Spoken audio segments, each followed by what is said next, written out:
Hello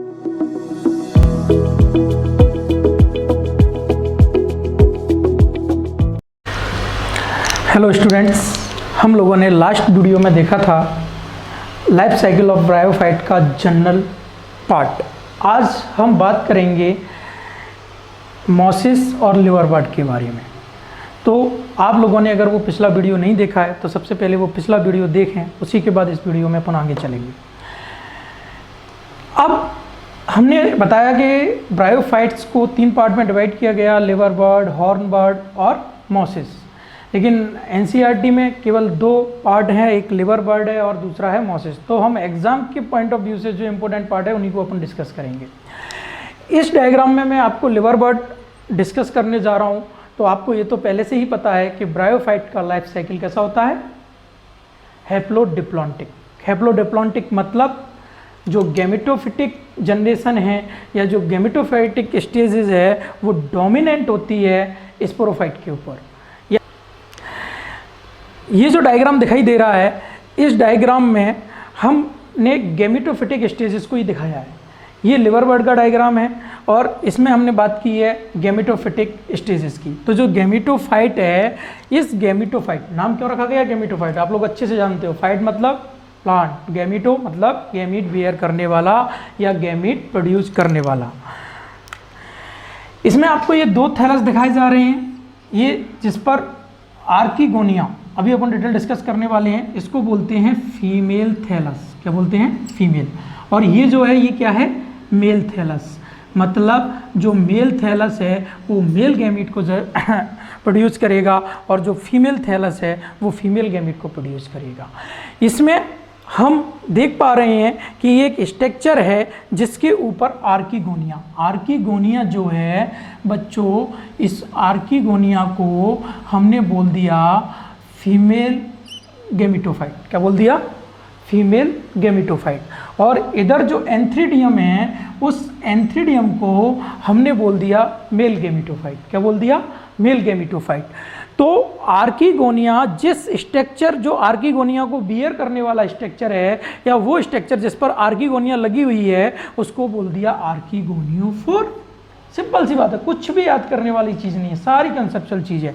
जिस पर antheridium लगा हुआ है उस स्ट्रक्चर को हमने बोल दिया एंथ्रीडियोफोर। इसमें तुम्हें और भी चीज़ें दिखाई दे रही हैं, जैसे राइजोट, इसको हम डिटेल क्लासिफिकेशन में डिस्कस करेंगे। रूट लाइक स्ट्रक्चर होता है। इसके अलावा यहाँ पर ये जेमिक कप दिख रहे हैं जो कि एसेक्सुअल रिप्रोडक्शन का एक टाइप होता है। ये सारी बातें हम करेंगे डिटेल क्लासिफिकेशन ऑफ ब्रायोफाइट्स में। अभी केवल हम लाइफ साइकिल की बात कर रहे हैं। तो जो मेल गैमेटोफाइट है वो क्या है, एंथ्रीडियम। जो फीमेल गैमेटोफाइट है वो क्या है, आर्किगोनियम। और इनको जो बियर करने वाले स्ट्रक्चर हैं वो हैं आर्किगोनियोफोर और एंथ्रीडियोफोर। अब मैं इन दोनों स्ट्रक्चर्स को, मेल गैमेटोफाइट और फीमेल गैमेटोफाइट को, तुम लोगों को माइक्रोस्कोपिक व्यू दिखाने जा रहा हूँ। यहाँ पर ये जो स्लाइड आप लोग देख पा रहे हो, इस स्लाइड में एंथ्रीडियम और आर्किगोनियम दोनों को दिखाया गया है। अगर आप लोग उस स्लाइड से इसको रिजम्बल करोगे तो तुम देखोगे कि ये एंथ्रीडियोफोर है जिस पर ये एंथ्रीडियम लगा हुआ है और ये आर्किगोनियोफोर है जिसके ऊपर ये आर्किगोनिया लगी हुई है। अब अपन इसकी बात कर रहे हैं। ये जो मेल गैमेटोफाइट है जिसको अपन ने एंथ्रीडियम बोला है, इसको जब हम माइक्रोस्कोप में इसका स्ट्रक्चर देखते हैं तो बच्चों इसके पास 3 पार्ट होते हैं। कितने पार्ट होते हैं, 3 पार्ट। एक ये जो एंथ्रीडियोफोर से लगा हुआ स्ट्रक्चर होता है जिसको बोलते हैं स्टॉक। क्या बोलते हैं, स्टॉक। एक ही चारों तरफ एक टिश्यू होता है जो कि स्पर्मेटोजीनस टिश्यू होता है और उसको कवर करने वाली एक लेयर होती है जिसको बोलते हैं जैकेट्स। क्या बोलते हैं, जैकेट। आप लोग जैकेट पहनते हो ना, वैसे ही। तो कहने का मतलब ये है कि इस एंथ्रीडियम को जब हमने माइक्रोस्कोप में देखा तो माइक्रोस्कोप में देखने के बाद इसमें 3 स्ट्रक्चर हमको दिखाई दिए। एक स्टॉक, दूसरा दिखा जैकेट और उसके अंदर दिखा स्पर्मेटोजीनस टिश्यू। ये स्पर्मेटोजीनस टिश्यू जो है यही है बच्चों जो कि मेल गैमीट का फॉर्मेशन करेगा। कैसे करेगा, माइटोसिस से या मियोसिस से, माइटोसिस से, क्योंकि ये पूरा स्ट्रक्चर क्या है, गैमेटोफाइट। और गैमेटोफाइट है तो क्रोमोसोम नंबर क्या होगा n, और n से ही मेल गैमीट बनाना है तो क्या होगा माइटोसिस। तो इस स्पर्मेटोजीनस टिश्यू के अंदर माइटोसिस होगी और माइटोसिस होने के बाद एक मेल गैमीट बनेगा और उस मेल गैमीट को ब्रायोफाइट में बोलेंगे एंथ्रोजॉइड। क्या बोलेंगे बच्चों? एंथ्रोजॉइड, जो कि फ्लैजिलेटेड होता है। क्लियर? तो इसका माइक्रोस्कोप भी समझ में आ गया। अब अपन बात कर रहे हैं, ये है फीमेल गैमेटोफाइट, और इस फीमेल गैमेटोफाइट को हमने आर्किगोनिया को जब हमने माइक्रोस्कोप में देखा तो जो इसका स्ट्रक्चर था उसमें 2 पार्ट थे, एक नीचे वाला पार्ट जो कि फूला हुआ पार्ट है और एक सकरा पार्ट जिसको हमने बोल दिया नेक। तो जो नीचे वाला पार्ट है इसको हम बोलते हैं बच्चों वेंटर। क्या बोलते हैं? वेंटर। और जो ये ऊपर वाला पार्ट है नेक जैसा ही दिख रहा है इसको बोलते हैं नेक। इस नेक लेयर्ड होता है सेल से, वेंटर भी लेयर्ड होता है सेल से, तो इसको बोलते हैं नेक कैनाल सेल और इसको बोलते हैं वेंटर कैनाल सेल। इस वेंटर कैनाल सेल के अंदर होता है एग जिसको हम बोलते हैं फीमेल गैमीट।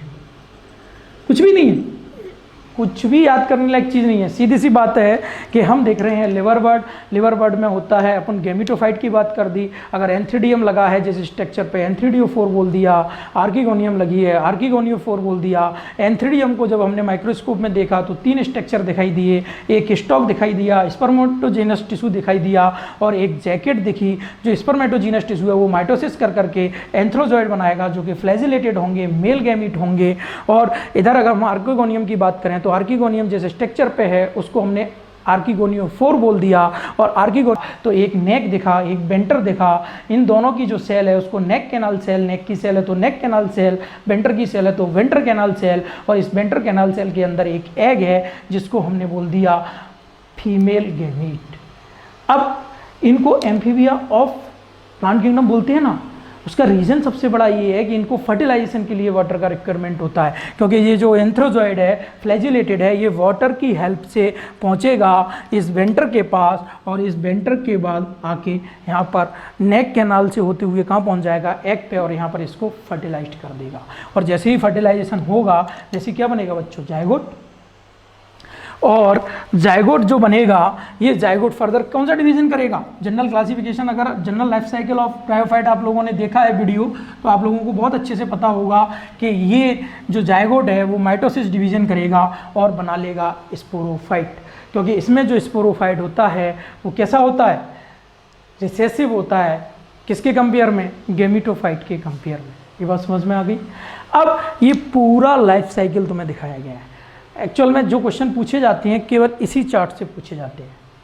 रिक्सिया मार्केंसिया इसका एग्जाम्पल होता है लिवर बर्ड का, और लिवर बर्ड में हमने अभी तक सारी चीज़ों को देख लिया। बस इस डायग्राम के थ्रू हम इस लाइफ साइकिल को बताने वाले हैं कि कैसे ये लाइफ साइकिल चलता है। तो सबसे पहले बच्चों ये तुम जानते ही हो, ये मेल थैलस फीमेल थैलस अभी लास्ट स्लाइड में आप लोगों ने देखा, और माइक्रोस्कोपियम में भी तुम लोगों ने देखा कि यहाँ से मेल गैमीट बनेगा और यहाँ से फीमेल गैमीट बनेंगे। ये मेल और फीमेल गैमीट आपस में दोनों फ्यूज़ होंगे, फर्टिलाइजेशन होगा, जायगोट बनेगा, और ये जायगोट माइटोसिस डिवीज़न करके एम्ब्रियो बनेगा, और एम्ब्रियो आगे जाके फिर डेवलपमेंट करेगा और बनाएगा स्पोरोफाइट। इस स्पोरोफाइट में जैसे 3 स्ट्रक्चर होते हैं, फुट, सीटा, कैप्सूल। फुट वो पार्ट है क्योंकि ये स्पोरोफाइट कहाँ है? गैमेटोफाइट के ऊपर है। गैमेटोफाइट कैसा है? फ्री लिविंग है, लेकिन स्पोरोफाइट क्या है? गैमेटोफाइट के ऊपर है। तो गैमेटोफाइट और स्पोरोफाइट को अटैच करने वाला जो स्ट्रक्चर है उसको बोल दिया फुट, और उसके बाद जो स्ट्रक्चर आया वो है सीटा, और उसके बाद जो स्ट्रक्चर है वो है कैप्सूल। इस कैप्सूल के अंदर स्पोर का फॉर्मेशन होता है। इस कैप्सूल के अंदर स्पोर का फॉर्मेशन होता है स्पोरेंजियम में। किसमें? स्पोरेंजियम में। यहाँ पर 2 टर्म आते हैं, एक आता है स्पोरोगोनिया और एक आता है स्पोरेंजियम। तो स्पोरोगोनिया और स्पोरेंजियम में कंफ्यूज नहीं होना। स्पोरोगोनिया कुछ भी नहीं है बच्चों, स्पोरोफाइट को ही स्पोरोगोनिया बोला है। स्पोरोफाइट को ही स्पोरोगोनिया बोला है, कुछ भी नहीं है। हाँ, स्पोरेंजियम एक स्ट्रक्चर है इस स्पोरोफाइट बॉडी पर जहाँ पर स्पोर का फॉर्मेशन होगा। क्लियर? तो ये जायगोट बना, जायगोट से एम्ब्रियो, और एम्ब्रियो के बाद ये डेवलपमेंट होके 3 स्ट्रक्चर बने, फुट जो कि गैमेटोफाइट स्पोरोफाइट को जोड़े रखेगा, सीटा और कैप्सूल, कैप्सूल के अंदर स्पोरेंजियम, स्पोरेंजियम के अंदर स्पोर का फॉर्मेशन कौन से डिवीजन से? मियोसिस, क्योंकि ये क्या है 2n, ये पूरा टिश्यू क्या है 2n, और 2n से हमको स्पोर बनाने हैं जो कि n है, तो डिवीजन कौन सा होगा? Reductional division, meiosis. तो स्पोरेंजियम के अंदर एक सेल होती है बच्चों जिसको बोलते हैं स्पोर मदर सेल।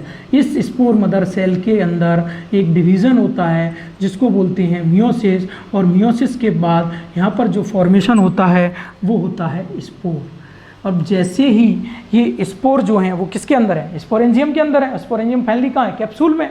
तो इस कैप्सूल का, इस स्पोरेंजियम का डेhiscence होता है, और जो स्पोर हैं ये पूरी इसके डेhiscence की एक मैकेनिज्म है जिसको बोलते हैं मैकेनिज्म ऑफ स्पोर डिस्पर्सल।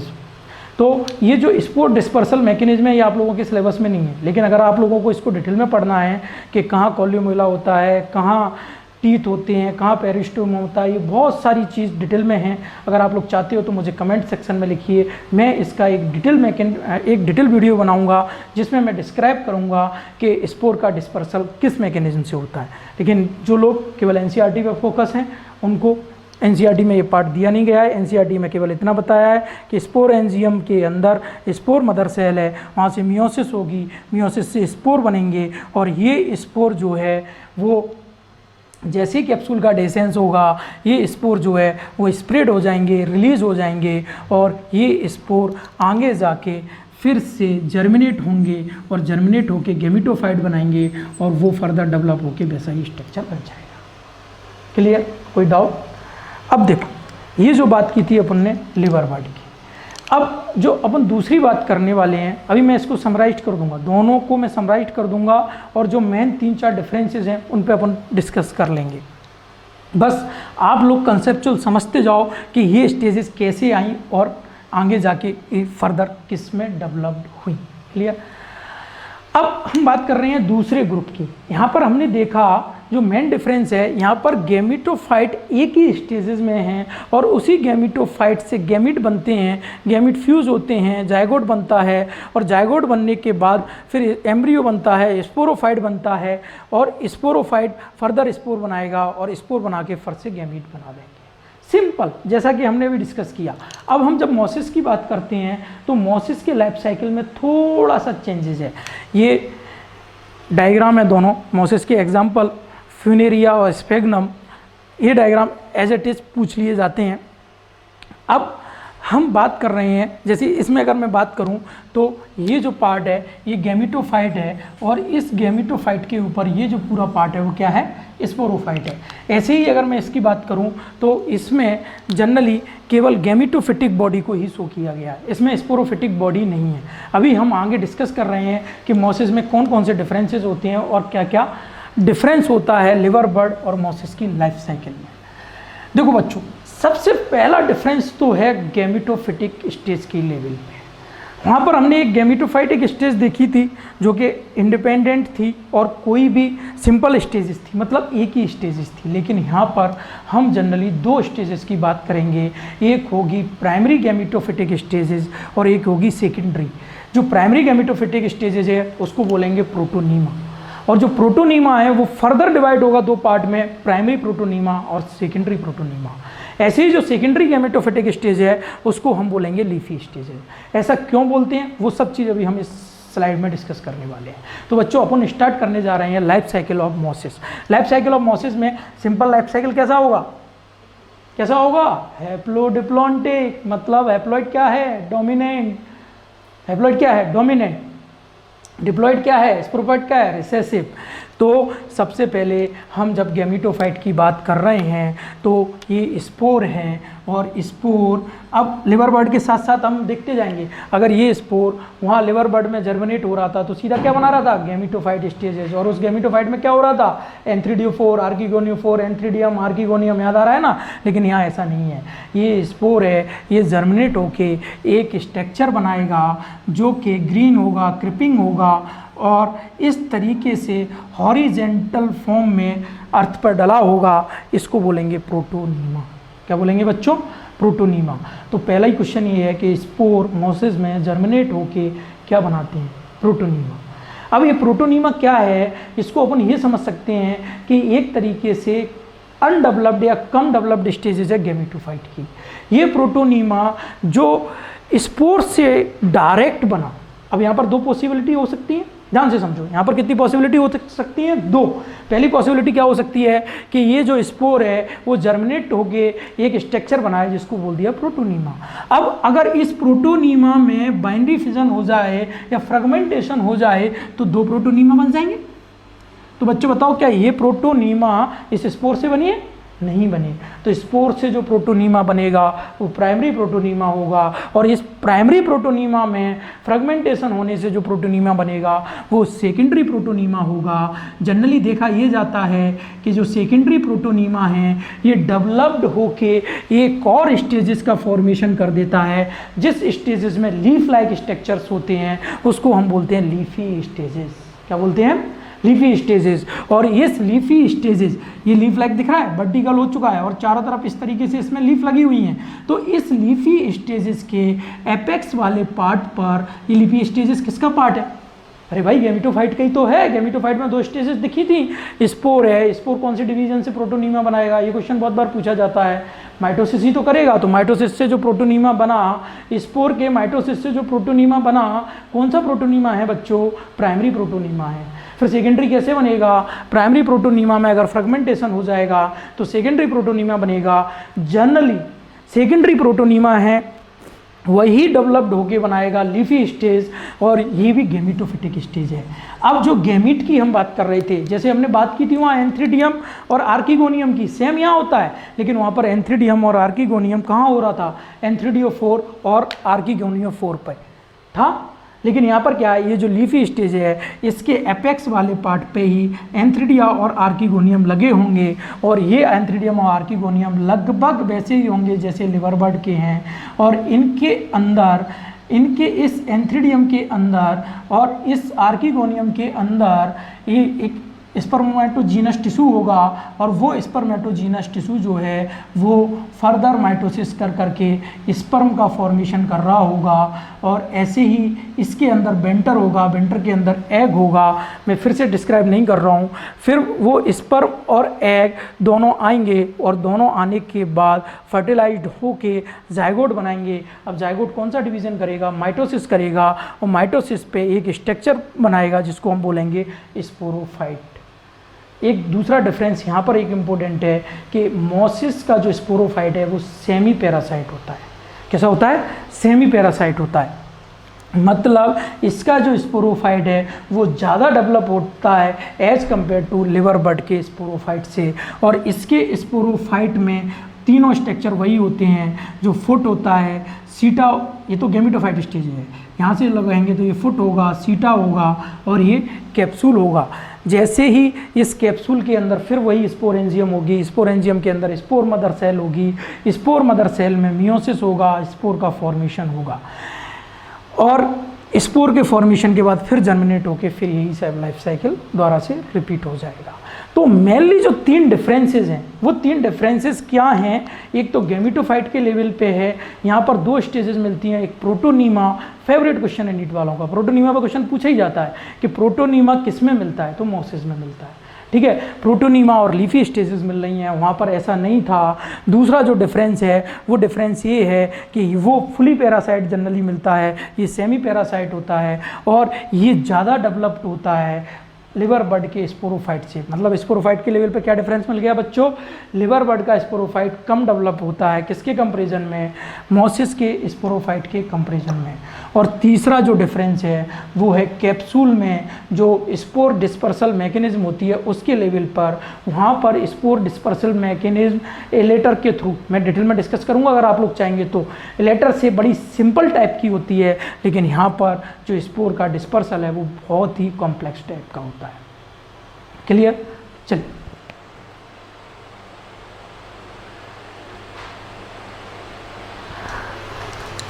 इस लाइफ साइकिल को अब अपन इसको लाइफ साइकिल के फॉर्म में समझ लें।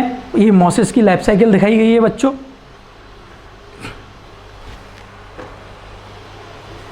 ये कैप्सूल का डेसेंस हुआ और यहाँ से स्पोर जो हैं वो डिस्पर्स हुए। स्पोर्स ने डिस्पर्स होने के बाद ये स्पोर को जैसे ही एडेप्टिव इन्वायरमेंट मिला, इन स्पोर ने सबसे पहले जो बनाया, ये क्या बनाया बच्चों, स्पोर जर्मिनेट हुए, क्या बनाया, प्रोटोनीमा। ये प्रोटोनीमा बना और इस प्रोटोनीमा को मान लिया, ये प्राइमरी प्रोटोनीमा मैंने मान लिया, तो इस प्रोटोनीमा से क्या बना, सेकेंडरी प्रोटोनीमा बना। और इस सेकेंडरी प्रोटोनीमा से, यहाँ ध्यान देने वाली बात है, इस सेकेंडरी प्रोटोनीमा से एक बर्ड लाइक स्ट्रक्चर निकलेगा। जो बातें मैं बोलता जा रहा हूँ उनको बड़े ध्यान से सुनो, क्योंकि यहीं से क्वेश्चन पूछा जाता है। एक बार डायरेक्ट यही क्वेश्चन पूछ लिया था कि लीफी स्टेज का ओरिजिन प्रोटोनीमा से कैसे होता है, तो बर्ड के फॉर्म में। मतलब नीट का मतलब ही यही है, जब ऑब्जेक्टिव की हम बात करते हैं तो हमको सारी चीज़ें कंसेप्चुअल पता होना चाहिए, हमको पता होना चाहिए कि कैसे कौन सी मैकेनिज्म हो रही है। तो प्राइमरी प्रोटोनीमा बना, प्राइमरी प्रोटोनीमा फ्रेगमेंटेशन हुआ, सेकेंडरी प्रोटोनीमा बना, सेकेंडरी प्रोटोनीमा से एक बर्ड लाइक स्ट्रक्चर निकला और इस बर्ड लाइक स्ट्रक्चर ने ये बॉडी बना दी जिसको हमने बोला लीफी स्टेजेस। और इस लीफी स्टेज के एपेक्स वाले पार्ट पर, इस एपेक्स वाले पार्ट पर यहाँ पर तुम देख पा रहे हो, अगर ये मेल गैमेटोफाइट है तो ये क्या लगे हैं, एंथ्रीडिया, और अगर ये फीमेल एमिनोफाइट है तो क्या लगे हैं, आर्किगोनिया। इस एंथ्रीडिया ने माइटोसिस करने के बाद एंथ्रोजॉइड बनाए जो कि फ्लैजिलेटेड होते हैं। इस एंथ्रोजॉइड की मूवमेंट के लिए वाटर का रिक्वायरमेंट होता है, इसीलिए इसको एम्फीबिया ऑफ प्लांट किंगडम बोलते हैं, क्योंकि बिना वाटर के ये लोग सर्वाइव नहीं कर सकते। क्यों? क्योंकि फर्टिलाइजेशन के लिए वाटर का रिक्वायरमेंट है, क्योंकि एंथ्रोजॉइड जो है वो ऐसी मूवमेंट करेगा। और ये एंथ्रोजॉइड एग के पास आया, एग और एंथ्रोजॉइड, एग मेल गैमीट और फीमेल गैमीट और मेल गैमीट दोनों का आपस में फर्टिलाइजेशन हुआ। और फर्टिलाइजेशन कहाँ हुआ, वेंटर पार्ट में। और इस वेंटर पार्ट में जैसे ही फर्टिलाइजेशन हुआ जायगोट बना, और इसी आर्कोगोनियम के अंदर जायगोट डेवलप होकर एम्ब्रियो बना, और एम्ब्रियो ने जाके स्पोरोफाइट बना लिया जो कि ज़्यादा डेवलप्ड होता है लिवर बर्ड के कंपेरिजन में। और इस स्पोरोफाइट पर अगर तुम देख पा रहे होगे तो इस स्पोरोफाइट पर ये तो पूरा वही लीफी स्टेजेस है, ये वही लीफी स्टेजेस है जो यहाँ डायग्राम में दिखाई गई है। इस लीफी स्टेजेस से मैंने बताया था पिछले वीडियो में कि इन दोनों को जोड़ने वाला फुट होता है, बीच का पार्ट सीटा होता है और एक कैप्सूल होता है। इस कैप्सूल के अंदर स्पोरेंजियम है और स्पोरेंजियम के अंदर स्पोर मदर सेल है। स्पोर मदर सेल फिर से मियोसिस करेगी, मियोसिस करके स्पोर बनाएगी और ये स्पोर वापस से डिस्पर्स हो जाएंगे। क्लियर? कोई डाउट? हाँ, अब ये स्पोर जो हैं वो डिस्पर्स होते हैं, उसके लिए कैप्सूल का एडहेसेंस होना जरूरी है, कैप्सूल का फटना जरूरी है। इस कैप्सूल का एडहेसेंस कैसे होता है ये अपने आप में एक डिटेल मैकेनिज्म है। इस कैप्सूल का स्ट्रक्चर की जब अपन बात करते हैं तो बहुत सारे स्ट्रक्चर होते हैं, कहाँ कॉल्यूमिला है, कहाँ बहुत सारी चीज़ें। अगर आप लोग चाहेंगे तो मुझे कमेंट सेक्शन में लिखिए, मैं इसका पूरा डिस्पर्सल मैकेनिज्म आप लोगों को इलोबरेट करूँगा। तो इन शॉर्ट में बच्चों अपन लाइफ साइकिल ऑफ ब्रायोफाइट्स की बात कर रहे हैं। केवल काम की बात ये है कि लाइफ साइकिल ऑफ ब्रायोफाइट का जो लाइफ साइकिल होता है वो कैसा होता है, हैप्लोडिप्लॉन्टिक होता है। हैप्लॉइड लाइफ साइकिल डोमिनेंट होती है। दो कैटेगरी में हमने इसको डिवाइड किया, एक मार्केंसिया और इक्सिया जिसको हमने बोलते हैं लिवर बर्ड, और दूसरी तरफ फ्यूनेरिया और स्फेग्नम है जिसमें हमको बोला जाता है मोसिस। तो इन दोनों में हम देखते हैं कि गैमेटोफाइट सिंगल स्टेजेस अगर देखने को मिलती है तो लिवर बर्ड में मिलती है, और प्रोटोनीमा और लीफी स्टेजेस अगर देखने को मिलती हैं तो मोसिस में मिलती हैं। जो लिवर बर्ड है उसका स्पोरोफाइट कम डेवलप्ड होता है, और जो मोसिस हैं उनका स्पोरोफाइट ज़्यादा डेवलप्ड होता है। और उसके बाद जो मैकेनिज्म है स्पोर डिस्पर्सल की, उनमें स्पोर डिस्पर्सल की मैकेनिज्म बड़ी सिंपल होती है और यहाँ पर मैकेनिज्म बड़ी कॉम्प्लेक्स होती है। तो अभी तक ये दोनों वीडियो में मैंने केवल लाइफ साइकिल की बात की है। अगर आप लोग चाहते हो कि ब्रायोफाइट्स का डिटेल क्लासिफिकेशन बात किया जाए कि इसके कौन कौन से कैरेक्टर होते हैं, कैसे क्या है, तो आप मुझे कमेंट सेक्शन में लिखें, अपन डिटेल में इसकी बात करेंगे। Thank you.